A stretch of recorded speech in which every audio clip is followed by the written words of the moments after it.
Networking is used all around us in our daily lives, from Alexa, turn on the lights, to answering the front door from your phone in a different place. This type of connectivity is commonplace, easily accessible, and way more user-friendly than it was even a few short years ago. Why should we not now embrace similar connectivity in our working environment? You'll be familiar with this typical small-scale setup, using a couple of local outputs on a console to send DMX signal from a lighting desk to a dimmer rack and some lighting fixtures.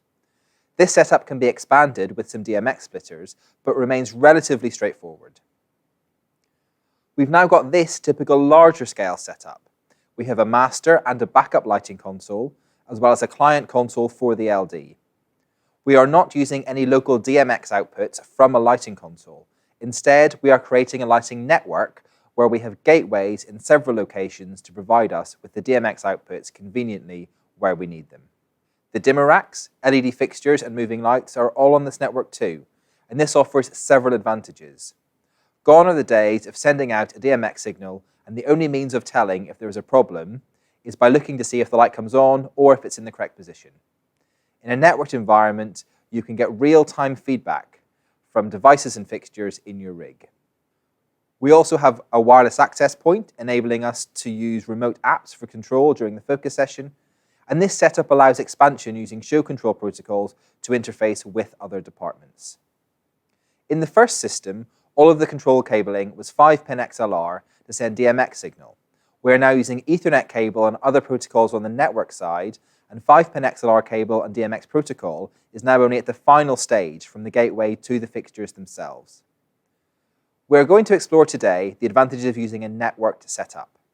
But let me begin by reassuring you that just as with everything else in the world of EOS, you don't need to be an expert and fully understand everything to the highest level before getting started.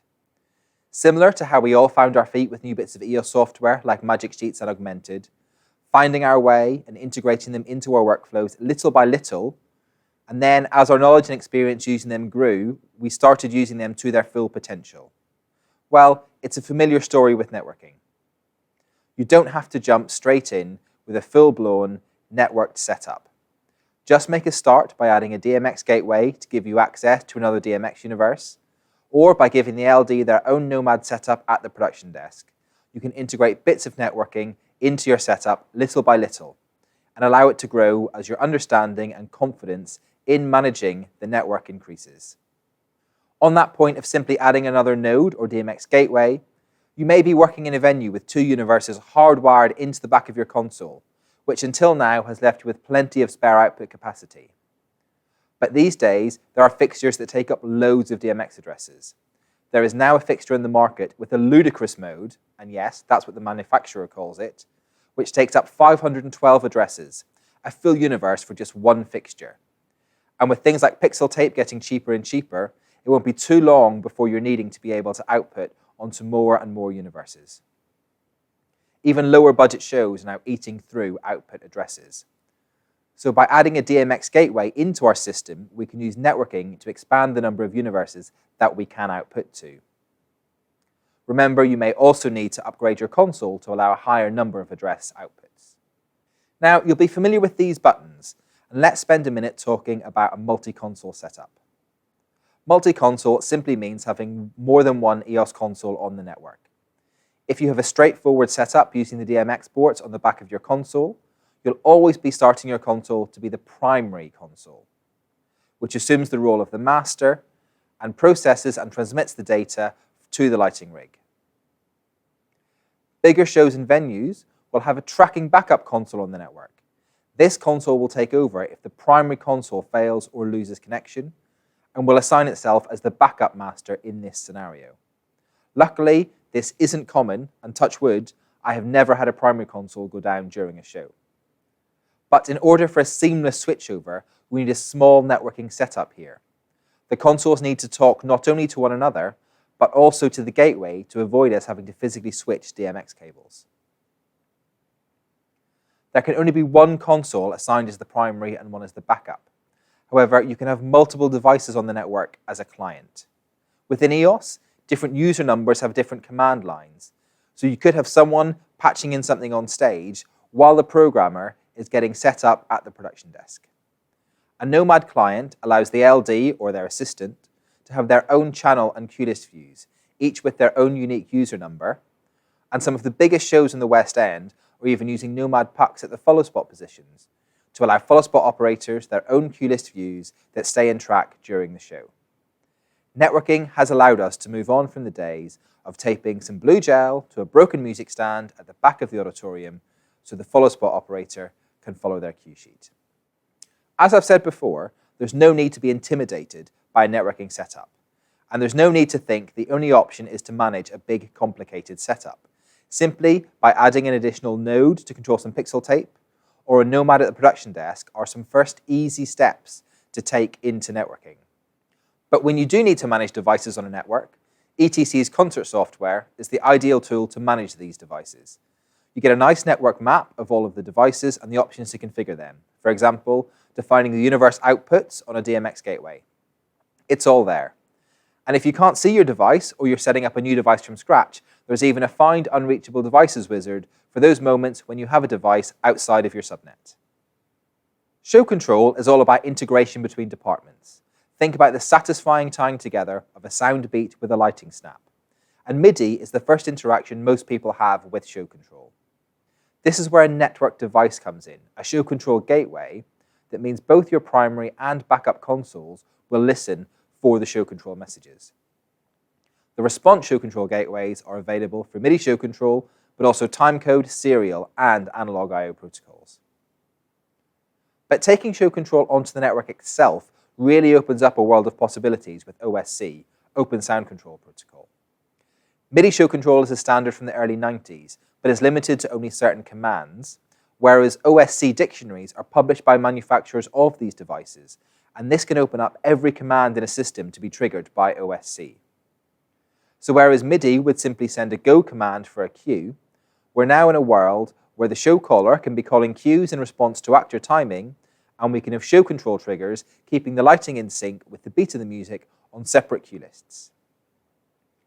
You're probably all used to the mantra of keeping the lighting network locked down, with nothing else on it, and that is still true.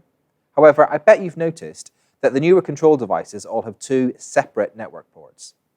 This allows our devices to exist on two separate networks, keeping the lighting network apart from our show control networks and expanding the possibilities of what's possible with our lighting control systems. And by embracing a network setup at this stage, you're future-proofing yourself for the possibilities with new protocols. RDMnet is coming soon. It isn't proprietary, so won't be tied to the DMX hardware that we currently need to use for RDM or remote device management feedback. In fact, some manufacturers have already implemented streaming ACN and ArtNet directly into moving lights, particularly those with higher channel counts. So not only is this saving on infrastructure, as you won't need DMX gateways, this also signals a move away from DMX altogether and towards an entire lighting system based on networking topology. With the introduction of Augmented, we now have 3D modeling at the heart of our lighting consoles. What if they could talk to other control systems on our stages about their 3D environments?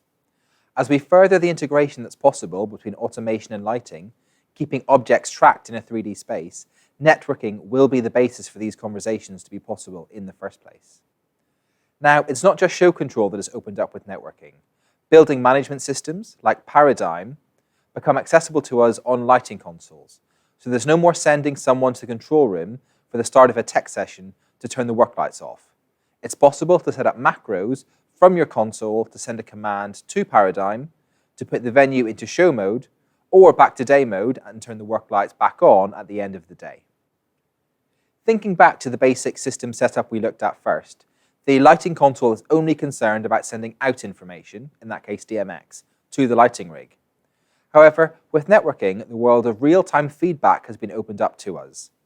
You may have seen a yellow question mark appear in a channel tile on EOS. That's feedback from a sensor dimmer rack. You may have seen someone change the mode on a luster using a DMX cat. That's using RDM, which allows feedback on the DMX line. Now, you've probably learned to turn off RDM if you have any unexpected behavior on a DMX line.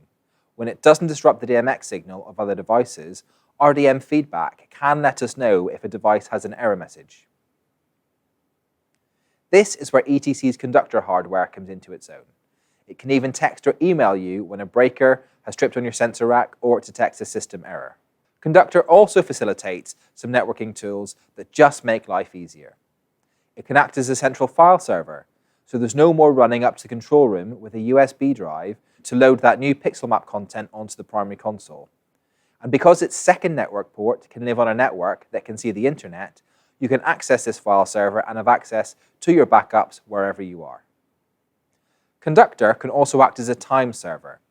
And because it can also be pointed to an online time server, the clock on your EOS can finally always be correct.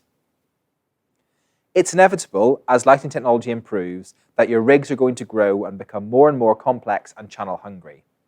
So challenge yourself on your next production and dip your toes into the networking waters.